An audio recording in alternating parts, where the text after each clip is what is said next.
Somos Daniel, Julieta y Martín. Bienvenidos a nuestro podcast llamado Historias de un Cuidador. Y estamos aquí con Martín. La intro.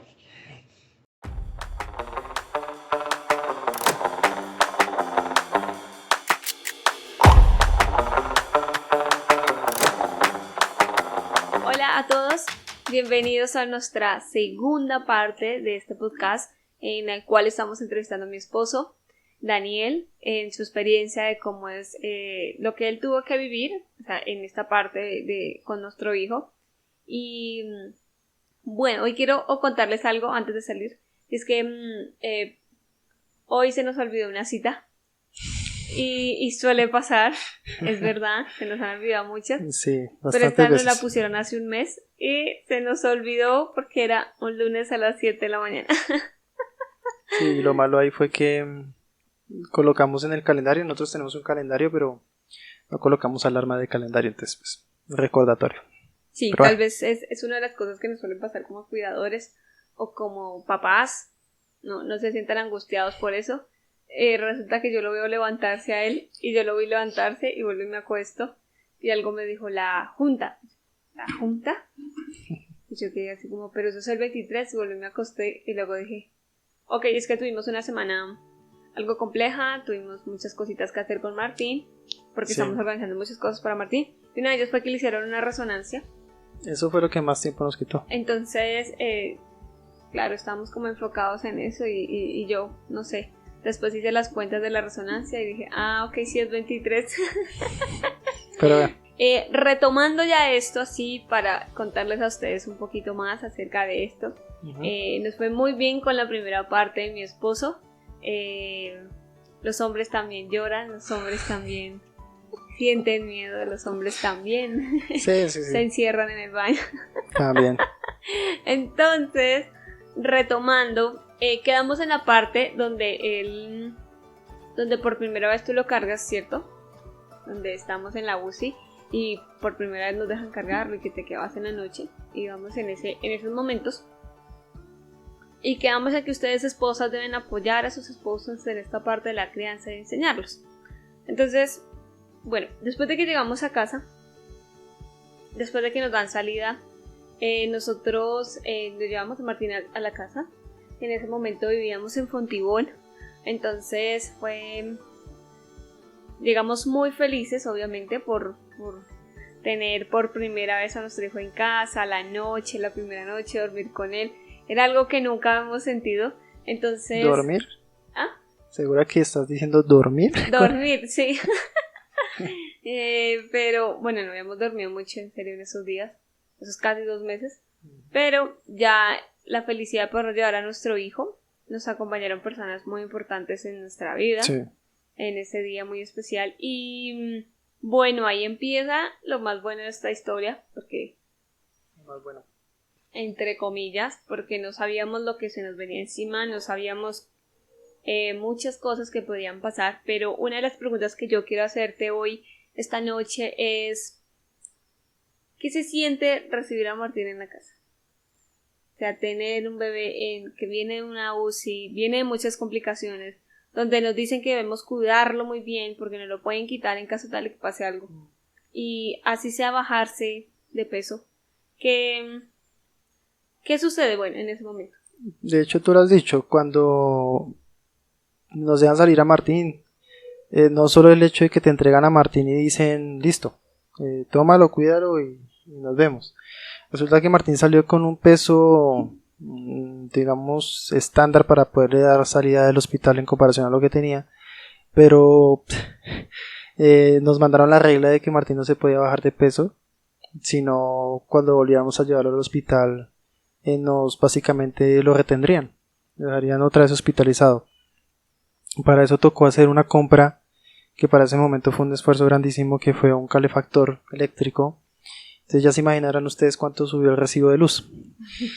Bastante, se subió casi un 200%. Entonces tocaba mantener la temperatura en la habitación del apartamento para que pues Martín tuviera temperatura, porque si pierde temperatura, calorías, y eso quema calorías, baja peso. Entonces fue muy estresante. Fue muy estresante, fue mucha la presión encima de mantener la temperatura en el apartamento, los cuidados, no dormir. Fueron muchas cosas, la verdad, fueron muchas cosas, fue mucha ansiedad constante, pero pese a que les digo lo malo primero, creo que también es importante aclarar que la emoción era indescriptible, porque básicamente habías esperado a tu hijo 2 meses y de repente tenerlo ya a tu lado, verte a ti arronchándolo, ver lo que se despierta en la madrugada, pelear a que uno lo... Y me da nostalgia. Me da nostalgia porque Sí. era duro pensar que no estaba uno con él, que no estábamos Sí. con él. Y ya cuando empezamos a tenerlo cerca, a abrazarlo, fue muy lindo, fue muy duro, muy duro, por lo que les digo, tan estricto el tema del peso y eso. Pero muy aparte de eso, fue yo creo que de las mejores experiencias que he vivido. O sea, esa es una de las mejores experiencias. Sí. Y claro, porque bueno, era difícil porque Martín tenía oxígeno. Una noche de nosotros era básicamente estar pendientes de que no se le fuera a quitar la cánula, zafar la cánula, de que el calefactor estuviera funcionando, de que el apartamento tuviera una temperatura elevada, pues no a un sauna, pero sí elevada. Estar pendiente de que básicamente el niño tenía que dormir como diagonal, que no vaya a tener reflujo. Esa era nuestra noche. Y tras de eso, pues acostumbrarlo a él a las jornadas de dormir. No nos costó mucho, gracias a Dios, con Martín ha sido muy juicioso en eso. No, pero fueron también, como 3 semanas. pero también al principio fue no poder dormir por ese tipo de cosas, que es lo normal, pero fuera de lo normal es todo lo que les comento.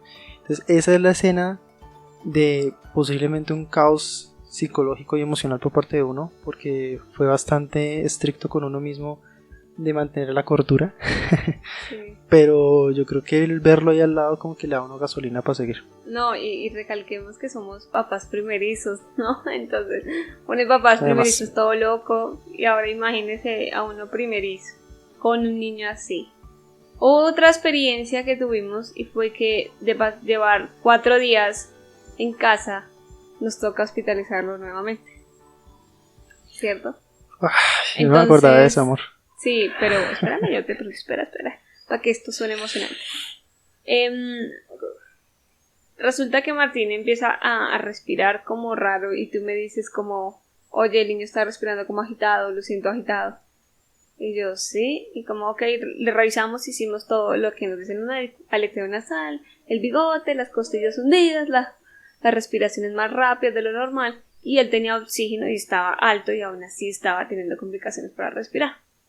Entonces cuando lo vemos así, le hicimos inmediatamente, hay que llevarlo a urgencias ya.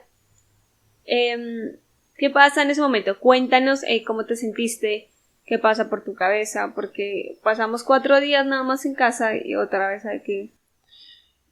Es duro recordarlo, es duro, porque me acuerdo cuando lo alcé y te dije a ti, amor, el niño estaba respirando muy rápido. Tú me dijiste dale la prueba, lo que acabas de decir. Y la prueba máxima fue que ya las costillas se le notaban a respirar. Y yo le dije, fue duro decirlo, muy duro decirlo, porque es como cuando a ti te dicen, vaya al médico porque le duele la pierna. Y dices, no, uno quisiera decir eso. Yo quisiera, no hace falta, está bien. Pero fue duro decirte, amor, tenemos que irnos ya para el hospital. Me acuerdo que nos montamos a... Esta historia es potente. Ya sé por qué la... Buena memoria. Íbamos destrozados, habíamos pedido el Uber, íbamos en Fontibón, íbamos absolutamente destrozados. Por lo que les digo, una derrota muy prematura. Y cuando íbamos en el Uber, yo literalmente iba llorando. Porque estaba triste, estaba golpeado. No me acuerdo si tú estabas llorando, yo estaba en la parte de delante solo y tú ibas con el niño atrás. Pero yo iba llorando. Me acuerdo que cuando nos montamos, el del Uber insistentemente nos dijo, ¿me dejan ir a comprar un tapabocas? Yo le dije, no, tranquilo. A mí lo que me preocupaba era llegar rápido. Yo le dije, no te preocupes. Y el señor de repente paró. Una droguería al lado, paró, salió corriendo, compró un tapabocas y volvió y se montó. Y se lo puso. Y dijo, no, es que la verdad no... Veo que esto es serio y no quiero afectar. Y cuando íbamos en la mitad del trayecto, él pone... No me acuerdo si fue en la emisora. Creo que fue en la emisora. Pone una prédica. Una prédica cristiana. Sí. Y wow, ustedes no se imaginan. Es como si de repente digamos, es que íbamos mal emocionalmente. Sí, vamos. Muy mal emocionalmente. Cuando escuchamos eso dijimos, Dios nos está hablando. Dios nos está hablando, nos está diciendo que todo va a estar bien. No se preocupen, Martín se va a recuperar. Entonces ahí conseguí un poco de consuelo. Y cuando llegamos al hospital, bueno, pues eso fue ya otro rollo que hablaremos después cómo es el rollo de los hospitales, pero sí, esa escena fue potente porque sentí en ese momento que pese a que estuviéramos en derrota, en ese momento creo que Dios nunca soltó nuestra mano. Nunca, porque generalmente él es bueno, él es fiel. O sea, él siempre nos está lanzando señales de tranquilos, aquí estoy. Sí. A pesar de que la situación se vea crítica, aquí estoy. Pero, bueno, llegamos y es algo difícil de admitir, pero digamos que nosotras las mujeres, y sobre todo las mamás, tendemos a culpar al esposo por lo que está pasando. Y quiere buscar un culpable y quiere tal vez buscar respuestas donde no las hay. Y yo me acuerdo que llegamos a esa UCI estaba full, llenísima. Nos metieron al triage. Al triage, perdón, sí. El triage estaba súper lleno, a urgencias estaba súper lleno. Y entramos y nos tocó esperar. Luego le dijimos, oye, es un niño prematuro, es un niño que apenas tiene 4 días de haber salido. Y es que la situación estaba compleja porque obviamente Martín salió pesando 1810 gramos. O sea, Martín no pesaba más, ni siquiera 2000 Asombra tu gramos. memoria. Ni siquiera 1 kilo pesaba todavía. Entonces, y oxígeno y prematurez extrema. Entonces, yo me acuerdo que tú empezaste desesperado a decirle como, oiga, atiéndanos porque no podemos estar aquí con mucha gente enferma. Pero luego nos pasan... nos entran al triage, la señorita del triage nos entra de una vez, sí, Martín estaba teniendo dificultad respiratoria, sus pulmones no estaban dando, entonces me acuerdo que nos entran a la parte de urgencias pediátricas y eso estaba peor aún. Había niños con una cantidad de gripas horrible, o sea, eso fue una cosa de locos. Y cuando yo estaba ahí, yo me puse a llorar. Y me dio mal genio, me dio ira, me dio porque me culpaba, porque te culpaba, porque si hago otra vez no, yo no quiero estar aquí, realmente es muy cansón. Bueno, eso fue en la noche. Pero creo que lo más fuerte de todo ese proceso es tal vez vernos otra vez llorar, vernos otra vez con mucha ansiedad, con la nota baja. Y ¿qué piensas de eso? Esa noche no te recuerdo llorando. Porque cuando yo ingresé me imagino que ya te había secado las lágrimas. Porque no te recuerdo llorando. Pero sí recuerdo que entré a acompañarte. Estábamos sentados en una sillita y... Porque mi excusa para poder entrar fue que tenía que entrar solo un acompañante. A ver, tengo un niño con discapacidad, un problema respiratorio, con una bola de oxígeno en la mano. Y solamente puedes ingresar un acompañante. Que eso no es nada. ¿Sí? Para todo el engalle que tiene uno ahí encima. Encarte. Y bueno, entonces yo le dije al celador, yo dije, ven, me haces un fallo, puedo entrarle algo de comer a mi esposa, no hemos comido. Entonces la excusa fue esa, entré. El de la puerta, hermano, bien. Cuando entré, ¡oh, qué bombazo! Bombazo tremendo porque yo veo gente en el piso, gente a los lados, gente enferma, gente tosiendo. Y cuando entro donde está Martín, una niña al lado de él con tos, otra vez, todo con cuadro gripal. Todo el mundo con cuadro gripal. Y para Martín eso era lo peor, porque Martín, si bien fue por urgencias para una deficiencia respiratoria, no fue por un cuadro gripal. Al menos en principio. Entonces cuando yo veo eso fue caótico para mí.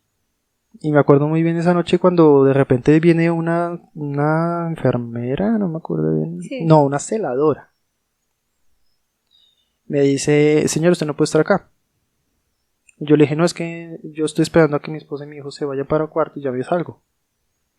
Y no, se me prendió a decirme, no, es que usted no puede estar acá. Y esa es la primera vez que yo he, digamos, sacado valentía a enfrentarme al que sea. Sí. Y yo le dije, no, si usted me va a sacar acá, me tiene que sacar arrastrando. Yo no me voy a salir de acá. Mire, mi esposa tiene un niño en brazos, tiene bola de oxígeno, tiene esto, no ha comido, ta. No me acuerdo muy bien todo lo que dije. No, nunca fui grosero, la verdad, nunca eché madres ni nada de eso tampoco. Pero sí, yo dije, si usted me va a sacar de acá, me tiene que sacar arrastrando. Y la señora dijo, no, pues si quiere llamar a la doctora. La doctora me dijo, si quiere llamar a la doctora, yo le digo a la doctora. Y llamó a la doctora. Y llegó la enfermera. Y me miró y le dijo algo a la celadora, y la celadora dijo, listo señor, pero igual se tiene que ir acá. Como que no me hizo caso, pero como que me dejó ahí. Y yo, bueno, la señora se fue. Y tan pronto tú te metiste a piso, listo, me salí. Pero me sentí una frustración inmensa. O sea, fue como no poder ayudar. Tras de eso me iban a sacar. Tras de eso estamos rodeados de virus por todo lado. Y dije, ¿dónde carajo estamos metidos? Pues claro, tras de que nos había golpeado ya la enfermedad de Martín en ese momento, le estaba golpeando el entorno, la sociedad, todo. Fue duro. Sí. Fue pesado. Sí, realmente ya empezamos a enfrentarnos a lo que es el mundo. Yo creo que aquí lo vital, lo crucial e importante es mantener esa unión de pareja. Mantener no esa culpabilidad de decirle, es que tú tuviste la culpa, es que este tuvo la culpa, es que el otro tuvo la culpa. Es mantenerse sólido con un carácter, no que el viento te la dé, sino tener un carácter firme y decir, sé que esto fue por algún error, algún suceso, algún evento, que inevitablemente puede pasar, pero en este momento estoy con mi pareja y me voy a apoyar en ella lo más posible. Tenemos claros nuestros roles, porque mi rol era meramente administrativo. En principio, después ya se fue acoplando, de estar pendiente de que se esté pagado todo, de que esté la logística, de que estén los documentos. Es importante tener cada uno sus roles, porque con esos roles súper claros, pese a los problemas y todo lo que se venga, van a estar medianamente listos para esa batalla. Yo creo que es lo que me quedó de enseñanza de ahí. Bueno, viene la doctora, y entonces, ¿pero por qué tanto alboroto? ¿Qué es lo que pasa aquí? Y entonces, tú le dices como, tengo a mi niño de tantos días, es prematuro extremo, hace 4 días salimos de UCI, está teniendo dificultad porque está aquí. Y ella se volteó a mirar a la enfermera como, ¿qué hace un niño de esos aquí? No puede estar aquí, obviamente.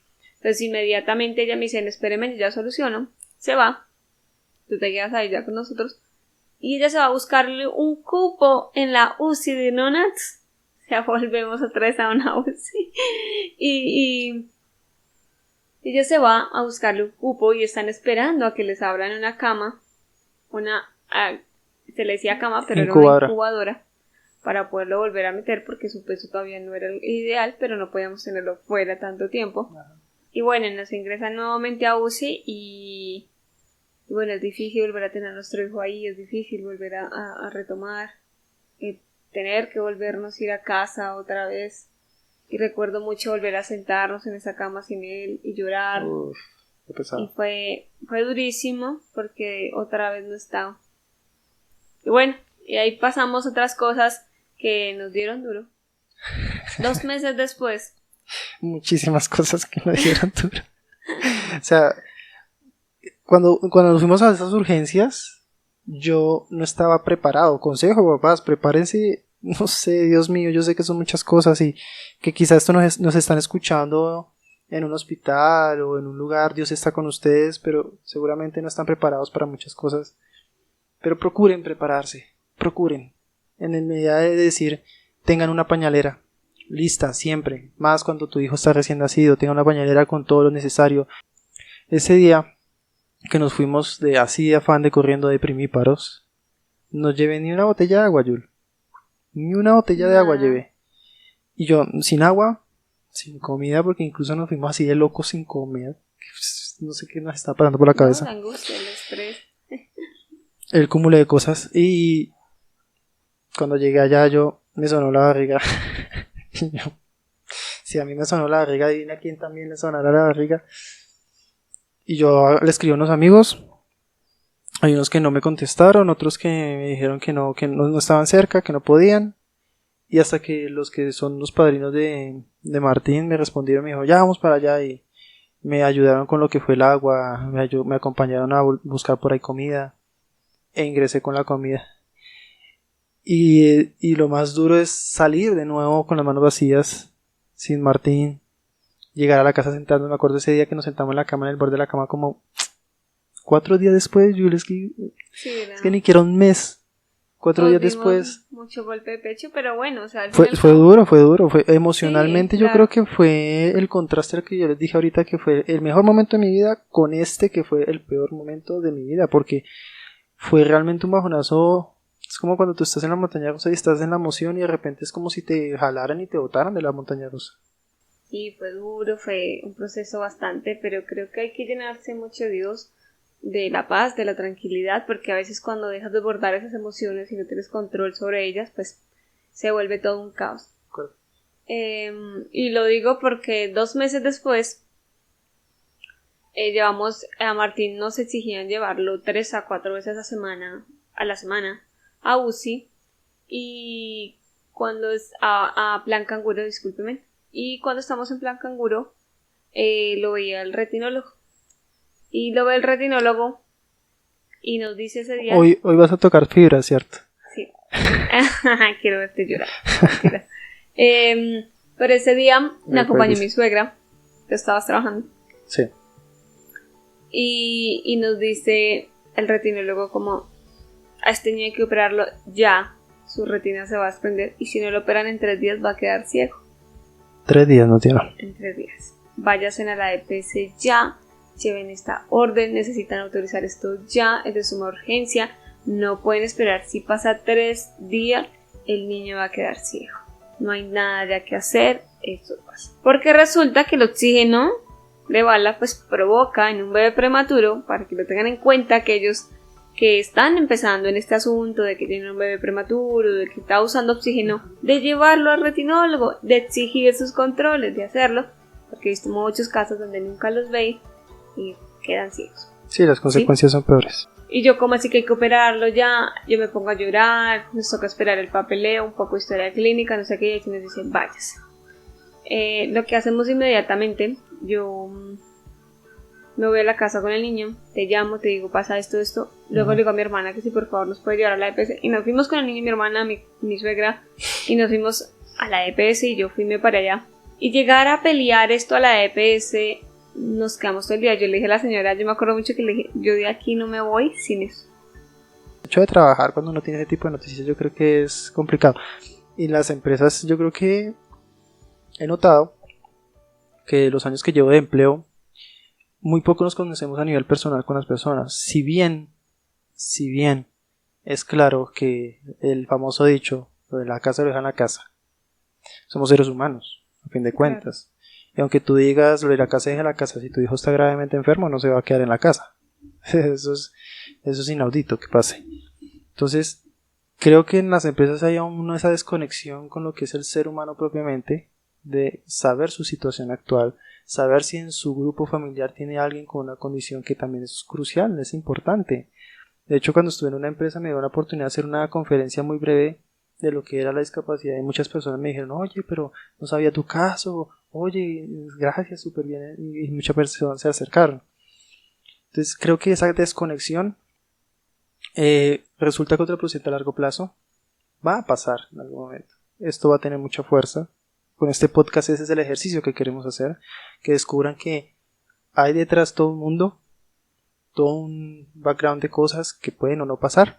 Afortunadamente nos fue bien en ese proceso. Ese día no nos dieron la autorización, pero al otro día muy temprano volví a madrugar y volví a decirles necesito esto ya. Sí. Ya mandé el caso a Supersalud. Presionar sirve, pero ya llegué como a las 3 de la tarde. Eso lo cerraban a las 5. Y llego yo y ya le digo a la muchacha como, ven, ya estoy cansada de esperar, dime qué va a pasar, dígame ya, o si no ya tengo la queja, ya la monté, porque mi hijo no se va a quedar ciego, olvídate. Bueno, yo me la reboté, creo que nunca lo he hecho. Yo no estaba pero ahí. Ahí empecé a hacerlo. Duro. Ahí empecé con ese tema de ya no dejarme de las EPS ni nada.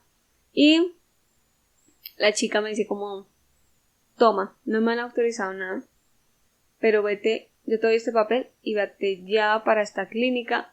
Porque es que también solo habían 3 personas en Bogotá que operaban retinas.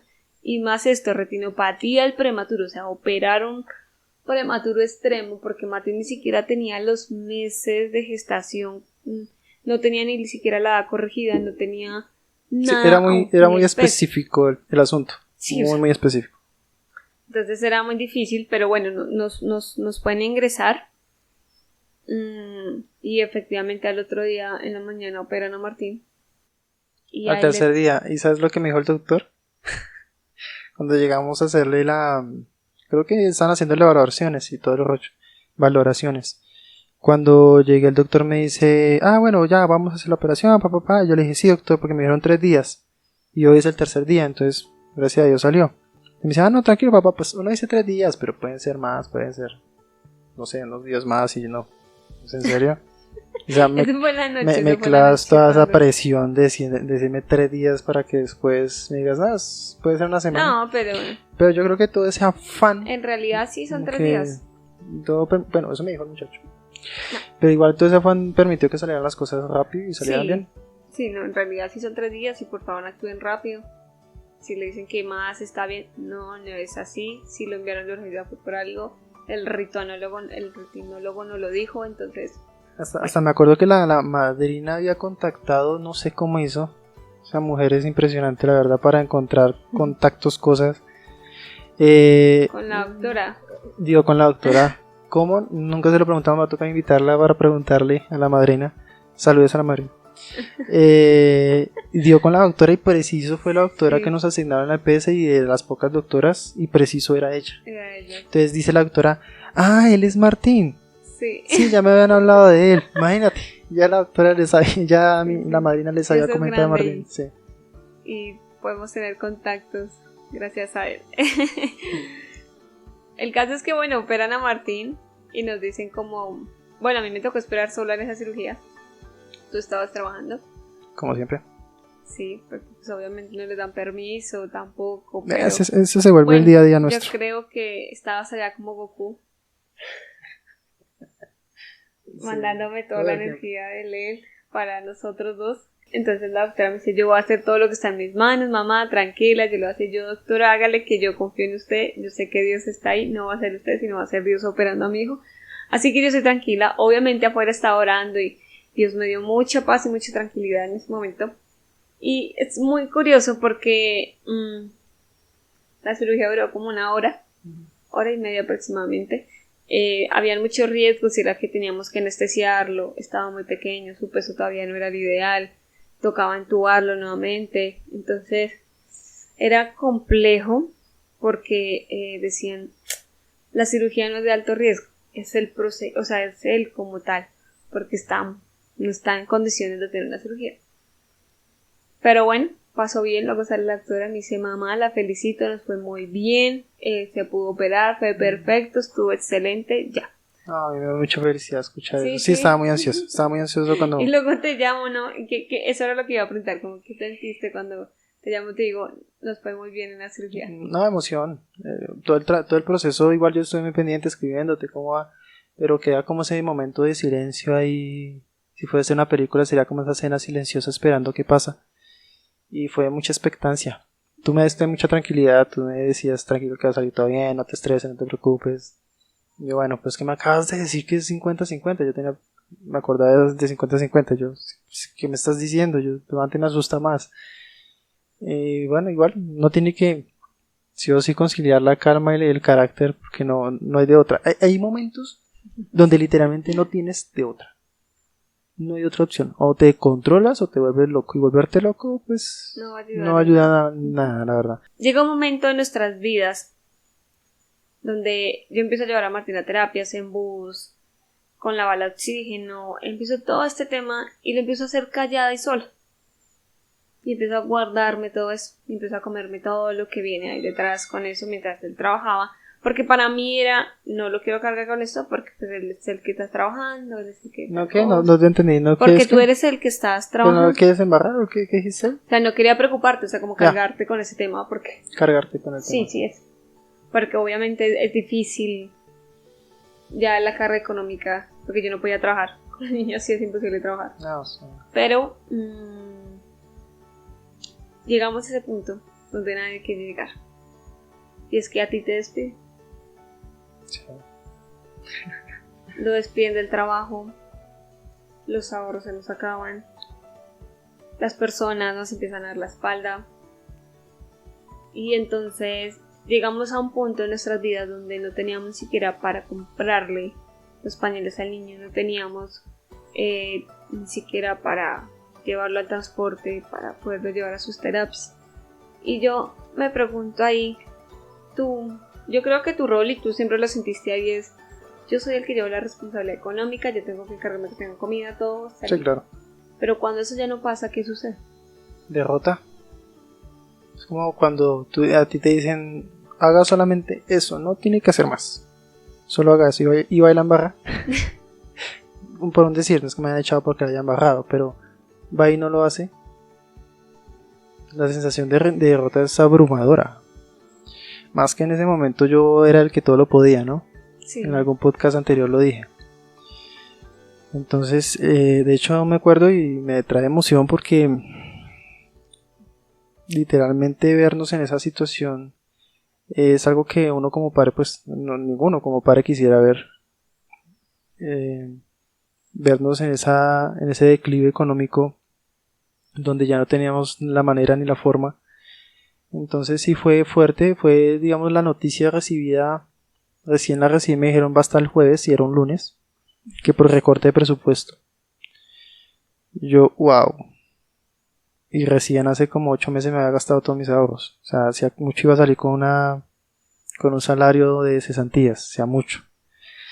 Y yo dije, pues, ¿qué voy a hacer ahora? ¿Con qué cara llego? ¿Qué le digo a mi esposa? Bueno, en ese momento estamos en unión libre. Es fuerte. Es que no sabría cómo explicárselos. No, pues cuéntanos qué sentiste tú, cómo te sentiste. O sea, si bien yo estaba muy preocupada, uh-huh. Muy aparte, yo creía: Señor, tú nos vas a dar de donde no sé, cómo no sé, Señor, pero tú en ese momento no estabas confiando mucho en Dios. No. Estabas en tus propias fuerzas, Sí, de estabas acuerdo. como: yo todo lo puedo, yo no necesito de nadie, yo sí. No sé qué, y bla, bla, bla, bla. Había mucho orgullo de por medio. Entonces, ¿cómo te sentís? O sea, cuéntanos, o sea, ¿cómo lograste superar eso? Porque al final viene un proceso ahí en el que Dios te transforma y te hace. Pues yo no hablaría de la palabra superarlo, porque yo no fui quien lo superó. Yo no fui. Es la verdad. O sea, de superar uno solo algo es muy complejo. Porque literalmente tú como persona, como ser humano, hay cosas que te sobrepasan. Y en ese momento cuando te dicen estás despedido en Bogotá, plaza pesada para encontrar, no porque no vaya, sino por la competitividad que hay. Porque sobre todo vengo de Ibagué, no vengo de una universidad de estratos altos, que es mayor la competencia. Entonces es decirte, mira, te saco del castillo, te saco con una espada de palo y tras de eso te saco con mujer e hijo. Así me sentí. No me sentía con las herramientas, como puede que ahorita las sienta. En esa época no me sentía con las herramientas. No me sentía consolidado en mi carrera, porque estaba teniendo bandejas. Mi carrera estaba muy joven apenas. Estaba pensando apenas en vislumbrar lo que más o menos quería hacer. Entonces, claro, salí aturdido de la noticia, confundido y sin herramientas. Entonces, eso me empezó a abrumar muchísimo. Y lo que uno reacciona en primera instancia, bueno, voy a empezar a escribirle a muchas personas, llamé a muchísimas personas que colaboren con un trabajo, con un empleo, porque creía que eran mis fuerzas. Y no. Entonces, de ahí para allá, sacaban los ahorros, me empecé a preocupar por esa situación de los ahorros.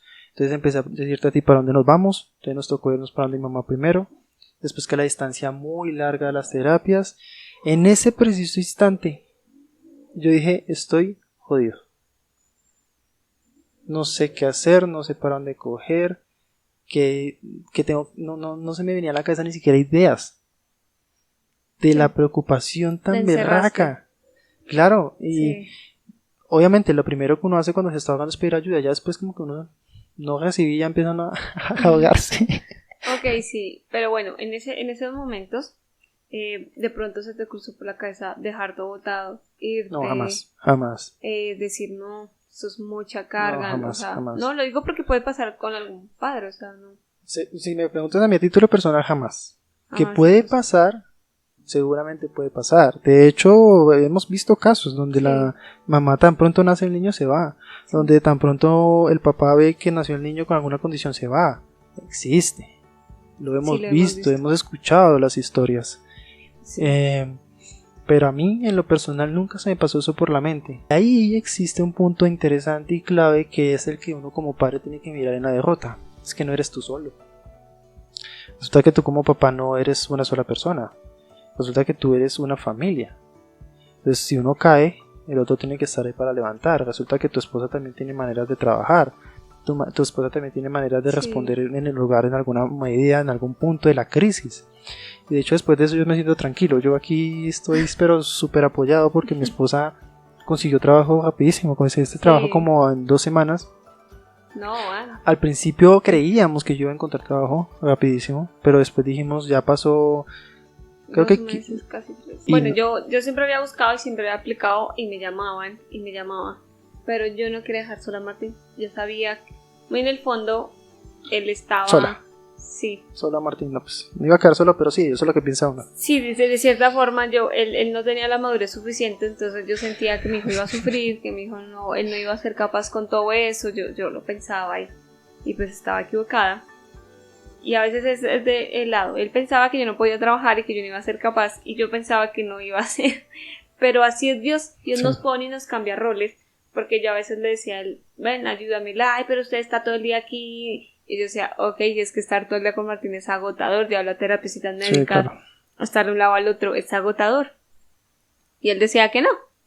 Entonces cuando obviamente pasa esto, yo veo y ya algo me dice, no vas a conseguir trabajo. O sea, ya ha pasado casi 2 meses y nada que Sí, sale. claro. A mí me han estado llamando, yo dije, apliqué, vi un trabajo, lo apliqué. Y justamente lo apliqué en la mañana y como a las 12 del día me llaman y me contactan y me dicen, mira, tenemos un trabajo así, así, así, así. Ok, listo, sí. Y yo llego a la casa y te digo como, me ofrecieron este trabajo así, así, así. Tengo entrevista mañana. Oye, ya en ese momento hágale, mamita, hágale. Manténganos siquiera aquí para adelante. Sí, Ya estaba sí. desesperado. Ya Estábamos estaba muy desesperado porque desesperados. ya ahí nos habíamos pasado para la casa de una hermana tuya. Entonces ya estábamos en otras condiciones diferentes, en una habitación compartida y pues no me veía en ese momento, en esas etapas por mucho tiempo y pues ya me entró el desespero. Cuando tú me dices eso, yo pues hágale, si no me sale a mí, hágale usted y ahí es donde empiezo yo a vivir la experiencia que es el rol del cuidador propiamente Sí, hablando. ahí empieza su semana, porque duró una semana. Ahí me La gané el título de semana cuidador. del cuidador. Ahí me gané el título de cuidador, porque lo anterior era papá. Pero cuidador es otro rollo. Cuidador es levantar a Martín, bañarlo, darle desayuno, ponerlo en su coche, llevarlo a las terapias, estar afuera de cada una de las salas de terapias esperando a que él termine, consolarlo si llora, calmarlo si no se deja hacer terapia, sacarlo a leonces, estar pendiente de programar la terapia con las programadoras mientras Martín está en terapia, vaya y venga, revisar que le estén haciendo las terapias, hay personas que a veces no le hacen, le da pereza, yo no sé qué, y después cójalo, móntelo otra vez para la casa, almuerzo, que su siesta, o que sus muñequitos, o que el juego con él, y después la cena, y repita. Y eso yo, desde el plano en el que estaba yo trabajando, para mí era más pesado trabajar. Y la casa, la comida. Y resulta que era todo lo contrario. La exigencia física Sí. como cuidador es muy grande. Y eso hay que tenerlo en cuenta uno como cuidador primerizo. Porque básicamente uno a veces descuida el hecho de que eso exige tanta carga física, emocional, que uno también lo pasa a un segundo plano el cuidado, el autocuidado, la autoconservación. Hidrátate bien, come bien, en la medida posible duerme bien, procura mantenerte físicamente idóneo, porque esto es un desgaste que a la larga tú no te das cuenta y resulta que te está Sí. matando, o sea, te está acabando físicamente y tú físicamente también resistes un choque muy duro. Sí, sí. Entonces, pues cuando lo viví, fue que dije, bueno, no veo la hora en que me salga trabajo y cambiamos de rol otra vez. Bueno, él fue una semanita y yo me acuerdo que esto es muy chistoso porque yo le digo a él me dice, no, me tocó, él me estaba contando lo que le ha pasado en el día a día Yo llego al trabajo y me dicen, no, me fui así, así, así, me tocó esperar 1 hora el bus y no pasó y me tocó coger taxi. Y yo me acuerdo que yo todo el día mirar y yo, pero yo no puedo tomar taxi. Para mí nunca hay taxi. O sea, a mí me toca sí o sí en bus porque él era así. O sea, no, que tienes que ir en bus porque no hay para más. Pero ese día hubo para un taxi. Entonces, ese día fue particular. Porque yo, ok. Es que ese día me acuerdo que tenía que ir a registrarlo a él en la Secretaría de Salud. Sí. Y ese día fue cuando Dios me habló a los ojos y me dijo, va a ver, jovencito, lo que vive su esposa. Cuando yo me puse a esperar el bus, Yul, pasó 1 hora. Esa espalda mía me dolía a no más poder. Literalmente estaba que me doblaba. No hallaba cómo sentarme con Martín, cómo acomodarlo, porque literalmente no pasaba el berraco bus. Y no tenía mucha plata tampoco. Tenía como 12,000 pesos en ese momento. Y gastarse eso era gastarse plata de cosas. Media hora más y no aguanté. Y dije no. Y dije, Dios, no permitas que esto le vuelva a pasar a mi esposa. No permitas que esto le vuelva a pasar. Porque esto es muy, muy duro. Y yo creo que esa fue una nalgada que me dio Dios ahí para que aprendiera el tema. Y obviamente esa es hipocresía mía también. Fue hipocresía mía por el hecho de decir, yo sí pago taxi si ya la situación lo amerita y tú no. Obviamente yo creo que a ti te tocó el nivel épico y a mí el nivel duro. Sí, porque ya Martín ya no tenía bala de oxígeno. Entonces era claro, a ti te tocó más difícil. Más fácil entonces lidiar con él. Creo que en última yo eso sí fui más débil en muchas situaciones. Pero pues tocó pagar taxi. Sí, tocó pagar el taxi. Sí. Porque el señor le dolía la espalda. Y yo ya veo 1 año con dolor de espalda. Bueno, el caso es que este es un proceso. Ya antes creemos que los hombres no pueden. Ya creemos que no somos podemos. las únicas capaces. Creemos que todo tiene que recaer sobre nosotras y no. No, yo recuerdo muy bien que te enseñé a bañar al niño, porque siempre tuvo miedo de todas esas cosas que habían con Martín. Siempre habían muchas cosas en las cuales él le daba miedo, él no, es que no puedo, y yo, no, tú puedes hacerlo, hay cosas que sí, y dale porque lo vas a poder hacer.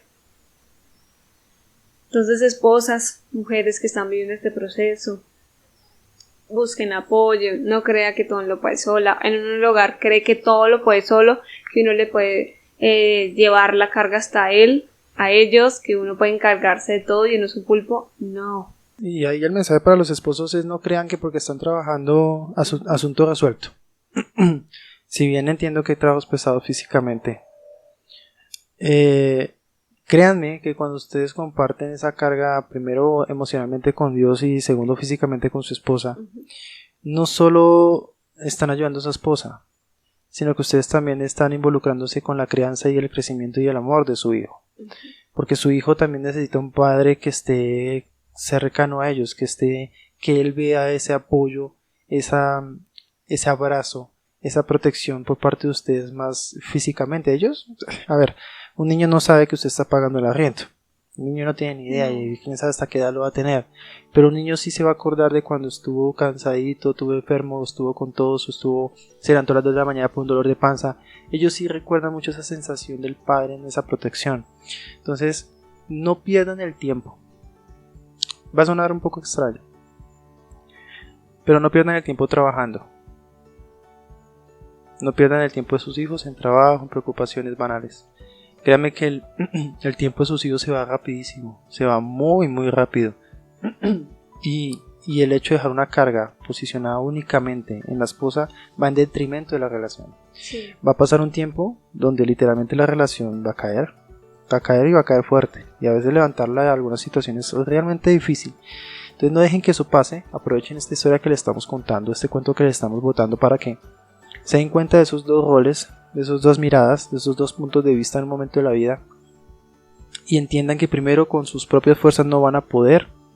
Dejen su carga en Dios, dejen su carga en que Él puede ayudarles, no se imaginan cuánto, y ayuden con la carga a la esposa, porque resulta que pese a que usted está en una oficina 8 horas o en una empresa 8 horas, ellas están 24 horas.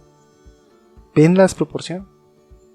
¿Alcanzan a contemplar la desproporción que hay? Porque está durmiendo y ellos se levantan. Se levantan cuando está trasnochado el niño, se levantan ellas. Que el niño tiene el tetero, se levantan ellas. Que esto, lo otro, se levantan generalmente. No estoy diciendo que en todos los casos, pero generalmente pasa así. Entonces son 8 horas contra 24. Entonces si bien ustedes trabajen domingo, trabajen lunes festivo, yo qué sé, porque hay jornadas bastante exigentes, ese apoyo en el hogar, con que ustedes barran, no se les va a caer la mano. Con que ustedes pongan a lavar, o laven la ropa, o laven el tetero, o laven la tina del niño, todas esas cosas van a ver ustedes cómo cambia el ambiente, porque ustedes se están involucrando en eso. Y cuando ustedes ponen las cargas emocionales en Dios, van a ver cómo ustedes también se sienten más ligeros y sienten como esas capacidades que ustedes no habían descubierto. Entonces, no, pues eso le quería decir con relación a ese cambio de roles. Sí, no, y es importante porque yo creo que una vez que tú salgas de tu trabajo y vayas a llegar a la casa, yo me acuerdo una vez que yo te lo dije, y es, deja eso allá afuera. Sí, bueno. No tengo con qué pagar el arriendo, deja eso de afuera. Mañana será otro día. No lo solucionaste hoy. No lo vas a solucionar llegando a la casa a pelear o a llenarte vaina o asque. No lo vas a solucionar. Ya no lo solucionaste durante el día, mucho más a la noche. ¿Sí? Deja esa carga allá en la puerta y Señor, yo te entrego esta carga y entro libre a mi casa. Cualquier preocupación, cualquier cosa. Lo mismo es cosas. Hay cosas que no vas a poder solucionar. Hay cosas. Dejen esto allá en la puerta. Que no entre a tu hogar, que no entre a tu casa. Porque hay un niño, hay un bebé que percibe, hay un bebé que siente, hay un bebé que sabe cuando las cosas están mal entre mamá y papá. Y eso va a pasar. Entonces, aquí termina pues nuestra entrevista con mi esposo. Porque pues hasta aquí nuestro hijo deja de ser prematuro. Entonces ya vienen muchos otros temas sobre su rehabilitación y otras cosas, pero es bueno tocar ese tipo de cosas porque sí, claro, siento que hay mucha responsabilidad bajo ustedes, hay mucha responsabilidad que tal vez nadie ve y nadie quiere contar. Los hombres muchas veces se cierran y como no, y es bueno que otros hombres empiecen a involucrarse, y a veces me alegra ver en un Transmilenio al papá con el bebé. Sí, y lo hemos empezado a ver más seguido, ¿no? Empezado a ver, y es bonito porque esa es la forma en que tú generas esa cercanía con tu hijo, la conexión, ese apego. Entonces, pues los invitamos obviamente a que escuchen nuestros otros podcasts. Tenemos el de cómo Dios restauró nuestro hogar, como parejas, si están pasando de pronto una situación y están escuchando esto, acérquense allá, porque nosotros también no fuimos perfectos, contamos muchas cosas aquí, y nos ayudamos mutuamente, pero antes de eso, de que Dios nos mostrara que lo estábamos haciendo muy mal, hicimos otras cosas, y ahí es cuando Dios entra en nuestras vidas y pues le da mucho florecimiento a nuestro hogar. Entonces escúchenos, síganos en Spotify, en Instagram, en YouTube, como Historias de un Cuidador. Sí. Allí pues nada, nos apoyarían mucho con sus comentarios, suscribirse, like y compartir con aquellas personas que ustedes crean que deben escuchar este tipo de historias. Créanme que cuando empezamos nosotros esto, hubiésemos querido, nos hubiera encantado tener esto para escuchar y aprender un poco, porque todo fue, como dicen coloquialmente, aprendiendo a palo. Sí. Entonces, bueno, pues quisimos devolver un poco nuestra experiencia porque queremos que muchas personas descubran que hay maneras de hacer las cosas y hay maneras de no caer en los errores. Sí. Y nada, pues gracias a todos por ustedes, por el apoyo. Y nos vemos en el siguiente podcast. Sí. Bye.